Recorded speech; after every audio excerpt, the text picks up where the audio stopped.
आओ मुसलमानों, तुम मुझे नहीं तो खुद नेता बन जाओ। मैं तुम्हारे साथ ठहरने के लिए तैयार हूं। आपसे हाथ जोड़कर अपील कर रहा हूं कि तुमने 60 साल कांग्रेस का, आरएलडी का, समाजवादी का, बीएसपी का साथ दिया।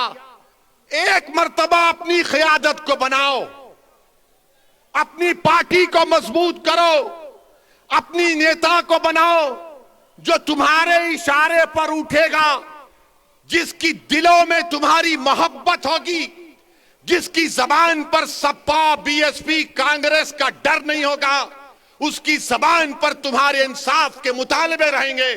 वो तब होगा जब आप अपने वोट से मंजलिस के उम्मीदवारों को कामयाब करेंगे।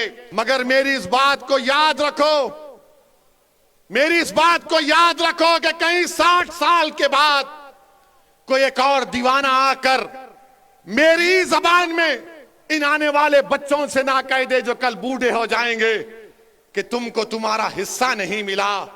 हिस्सा उसी वक्त मिलेगा जब आप उठ खड़े होंगे, सियासी क़यादत बनाएंगे, अपने वोट से अपनी पार्टी को कामयाब करेंगे। जिस तरह ठाकुरों ने योगी को मान लिया, जिस तरह पिछड़ा वर्ग ने मोदी को अपना लिया, जिस तरह दलितों ने आज बहन जी और चंद्रशेखर आजाद को अपना नेता मानते हैं। आओ मुसलमानों, तुम मुझे नहीं तो खुद नेता बन जाओ। मैं तुम्हारे साथ ठहरने के लिए तैयार हूं। कब तक हम सिस्कियां लेकर, कब तक हम इस गैर यकीनी कैफियत में अपनी जिंदगी को गुजारेंगे? भारत की जमहूरियत, अंबेडकर का बना हुआ संविधान हमको इस बात की इजाजत देता है कि हम सियासत में अपने नेता को अपनी हिस्सेदारी की बात करें, हिस्सेदारी के हिस्सा लें और अपनी क़यादत को, सियासी लीडरशिप को बनाएं। इससे भारत मजबूत होगा, इससे भारत का संविधान मजबूत होगा। यही चंद गुजारिशात मैं आप तक कहने के लिए आया हूं। आपसे सिर्फ गुजारिश करूंगा कि अगर आप हमारा साथ दें, अल्लाह आपको सलामत रखे। अगर आप नहीं देना चाहते तो अल्लाह तब भी आपको सलामत रखे।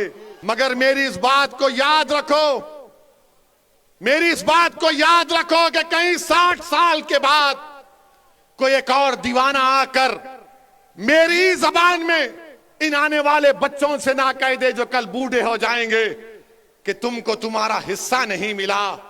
हिस्सा उसी वक्त मिलेगा जब आप उठ खड़े होंगे, सियासी क़यादत बनाएंगे, अपने वोट से अपनी पार्टी को कामयाब करेंगे। हम इन जालिमों के सामने अपनी बेबसी का इजहार नहीं करते, हम रब्बे कायनात के सामने अपनी बेबसी का इजहार करते हैं, क्योंकि वो गफूर रहीम है, वो सत्तार है, वो गफ्फार है, वो लतीफ है और अल्लाह हमको कामयाब और कामरान करेगा।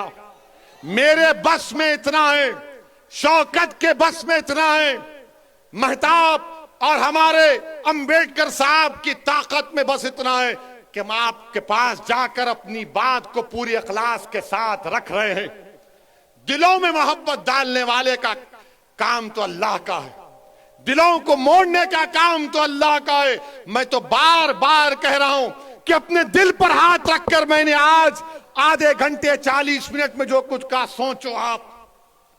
अपने घर को जाओ, रात के अंधेरे में अगर तुम उठते हो तो सोचो इस बात को। कब तक हम सिस्कियां लेकर, कब तक हम इस गैर यकीनी कैफियत में अपनी जिंदगी को गुजारेंगे? इल्जाम तो भारत के मुसलमानों के मुकद्दर का हिस्सा बन चुका है। अब हम इल्जामात की फिक्र नहीं करेंगे। मैं इस जनता के दरमियान में जाकर अपनी दिल की बात करूंगा और इनके दिल को जीतूंगा और इनसे वोट का मुतालबा करूंगा। हम पर इल्जाम, अरे हमारे पे कुछ इल्जाम लगा, हमारी तारीख गवाह है, हमारी नबी की सीरत की किताबें पुकार पुकार कर कह रही हैं कि जिस पर इल्जाम लगता है अल्लाह उसको कामयाब करता और करेगा इंशाअल्लाह ताला। इल्जाम है, कोई बात नहीं है, ये इल्जाम सिर्फ हम पर लगता है। ये 60 साल से हम पर इल्जाम लग रहा है, कभी आतंकवाद का, कभी फिरका परस्ती का, कभी पुलिस को मारने का, तो कभी किसी और इल्जाम का। मेरे गयूर नौजवानों, मेरे इज्जतदार कौमर मिल्लत के बुजुर्गों, उलमाए दीन से मैं आपसे गुजारिश कर रहा हूं कि इन ख्वाबों को पूरा उसी वक्त किया जा सकता है जब हम अपनी पार्टी के सियासी नुमाइंदों को कामयाब करेंगे। कोई उठकर बोलेगा ओवैसी मुसलमान अगर जीतेगा तो क्या सांप्रदायिकता को फायदा नहीं पहुंचेगा? मैं कहूंगा कि फिरका परस्ती खत्म होगी, फिरका परस्ती खत्म होगी अगर मुसलमानों के नुमाइंदे कामयाब होंगे। कोई पूछेगा कैसे? तो दैनिक भास्कर अखबार उठाकर देख लो आप। दैनिक भास्कर अखबार ने लिखा कि उत्तर प्रदेश में डीएम डिस्ट्रिक्ट कलेक्टर 28% ठाकुर हैं और ब्राह्मण समाज के हमारे भाई 22% हैं और 5% दलित और शेड्यूल्ड ट्राइब से। कितनी आबादी में हिस्सा होगा ठाकुरों का और हमारे ब्राह्मण भाइयों का? 15-16% के करीब होगा, मगर 50% डीएम उनके हैं, 50% डीएम उनके हैं। समाजवादी की सरकार हो, बीएसपी की सरकार हो या बीजेपी की सरकार हो, ठाकुर और ब्राह्मण विधानसभा में 25 से 27% नजर आएंगे और 19% मुसलमानों की हिस्सेदारी की मैं बात कर रहा हूं। नहीं, सांप्रदायिकता को फायदा मिलेगा, फिरका परस्ती बढ़ेगी। ये करेंगे तो बहुत अच्छा, ये दूध के नहले में हैं, ये बड़े पाकीज़ा हैं। और जब हम एक मजलूम कौम की इंसाफ की बात कर रहे हैं तो सब खामोश हो जाते हैं। मैं यहां पर हमारे हिंदू भाइयों से भी कहना चाह रहा हूं, असदुद्दीन ओवैसी और मंजलिस किसी मजहब के खिलाफ ना थी, ना है, ना कभी रहेगी इंशाअल्लाह ताला।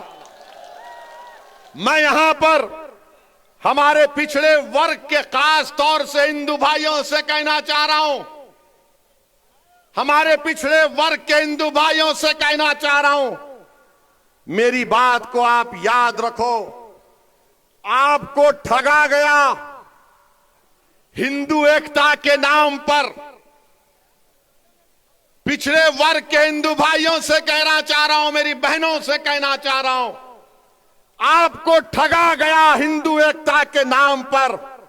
और आपको क्या मिला?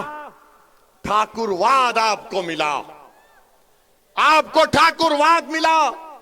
जिस तरह उत्तर प्रदेश के मुसलमानों को सेकुलरिज्म के नाम पर, समाजवादी के नाम पर वोट लिया गया, तो हमको क्या मिला? हमको यादववाद मिला, आपको ठाकुरवाद मिला। आओ मेरे पिछड़े वर्ग के हिंदू भाइयों, मैं तुम्हारे साथ काम करने के लिए तैयार हूं, मैं तुम्हारे साथ ठहर कर तुम्हारी लड़ाई लड़ने के लिए तैयार हूं। मैं हमारे दलित भाइयों से कह रहा हूं, मैं हमारे दलित भाइयों से कह रहा हूं, अगर आपको यह शिकायत है कि बीएसपी आपकी बात नहीं कर रही है, तो असदुद्दीन ओवैसी तुम्हारी बात करने तैयार है, तुम्हारे खिलाफ इंसाफ का मुतालबा करने के लिए तैयार है।